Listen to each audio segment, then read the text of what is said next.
If you're thinking about moving to Metro Atlanta, one of the biggest decisions that you're going to have to make is this. Do you go with new construction or do you buy a resale home? And there's no one right answer. So today I'm going to be breaking down some of the pros and cons of each so you can decide what actually makes the most sense for you. Stay tuned.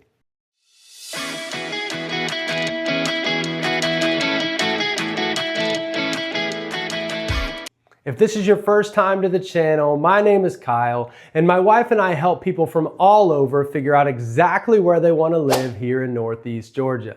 We're local to this area, we're in these neighborhoods all the time, and we're constantly helping buyers weigh decisions just like this: new construction versus resale.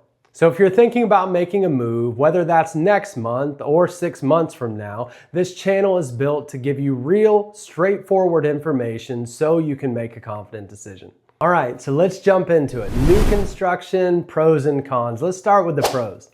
Everything is new. The roof, the HVAC, appliances, electrical, plumbing. These are all big expenses if they need to be replaced. So knowing that they're all brand new is going to be a huge plus. And on top of that, you typically get builder warranties when buying new, which can cover issues that arise in the first couple of years. Just be very aware of what the warranty covers and for how long. Warranties are going to vary across different builders. All right, let's talk about incentives. Builders are still offering closing costs, rate buydowns, and sometimes upgrades if you use their preferred lender. This is huge when buying a home. It can mean the difference of hundreds of dollars on your monthly payment and less cash you'll have to bring to closing. All right, so new homes are very updated. Obviously, they're new, right? So new homes are able to keep up with housing trends better, meaning open floor plans, larger kitchens, and a better use of space. Year after year, they are changing things to meet the needs of today's buyer. I'll give you a real-world example. There's a builder in the area that recently offered a third-car garage in lieu of a dining room. And almost all the buyers chose that option because they value the space more in the garage. Okay, let's talk about energy efficiency. Newer insulation, windows, and systems can mean lower utility bills, and those savings matter, especially in the summer. Okay, lastly, the ability to personalize, depending on the timing. Finishes, colors, sometimes structural options. But again, most of the time this is going to be for a brand new build. If the home has already hit a certain point in its construction, it's often too late. All right, so those are the pros, but there are cons, so let's talk about them. Pricing can move. Builders can drop prices or increase incentives, which can impact your value short term. You might buy it, say $500,000, and 2 months later the market slows down and homes are selling at $475,000. Now, it could very well increase in price, which is going to be the goal, but it's something that requires some serious research where a local realtor can be tremendously helpful. All right, smaller lots. Most new construction communities in this area are more dense, and dense is going to be a polite word. The new communities are pretty crammed in. The builders try to fit in as many homes as possible to maximize profit. So if you need some more yard space to move around, the resale might be the better play. Along with this idea of everything being so close together, privacy is another thing to keep in mind. It's just hard to find private space in your yard when everything is so close. Next on the list is community development. So this one you need to pay attention to because it's the most common complaint I get with new construction. So you don't fully know how the neighborhood will feel once it's completely built out. All you know in the beginning is how great the model looks, and there's obviously construction, but you deal with it because one day you know it's going to be gone. But you envision the best possible scenario of what the community could look like. But honestly, the community you've imagined is not typically what you get. When the neighborhood is complete, there is sometimes a lack of yard maintenance. So while you cut your grass once a week, your neighbor that is 10 feet away, remember I said everything is crammed in, might only cut their grass once every 2 months. Alongside that, there are a lot of families that do not consider the fact that their driveway and their garage will not fit the 8 vehicles and trailers that they own. So they end up on the street, making the community feel even more crowded. Okay, so the last con that we're going to talk about is going to be the HOA transition. When a community is being built, it's not run by the actual homeowners, it's run by the builders until the neighborhood is complete, which can be a few years.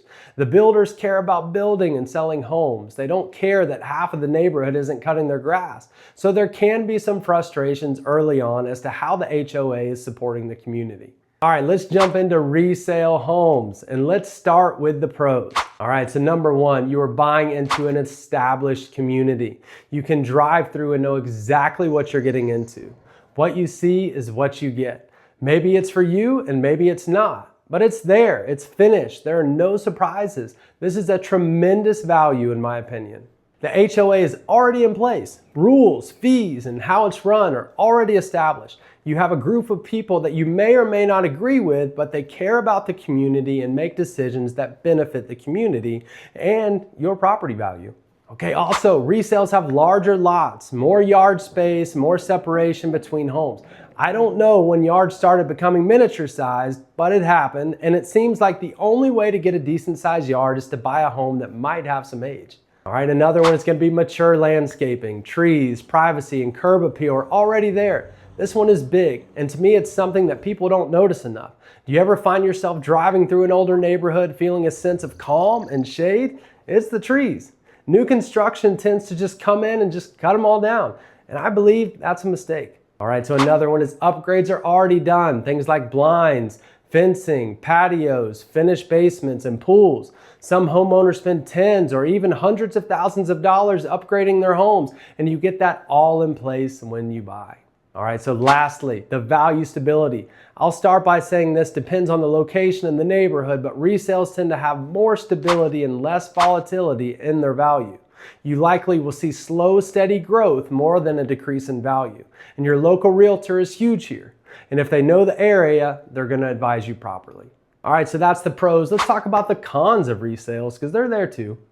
The homes are obviously not new, so the systems and elements in the home have age and wear. Things like the roof, the HVAC, the water heater, and appliances all have age and at some point are going to need to be replaced.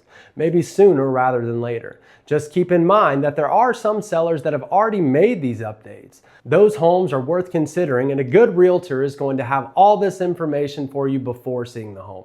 Another thing to consider is the lack of a warranty. They are not as common with resales like they are new homes, but they can be negotiated into a deal. So I would highly recommend writing them into an offer.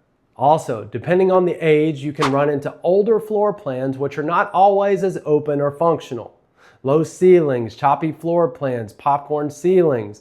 But again, keep in mind some resales have done valuable renovations already to change out the older look. All right, so let's wrap this up. At the end of the day, this really comes down to what matters more to you. If you want new, low maintenance, warranties, and builder incentives, new construction makes a lot of sense.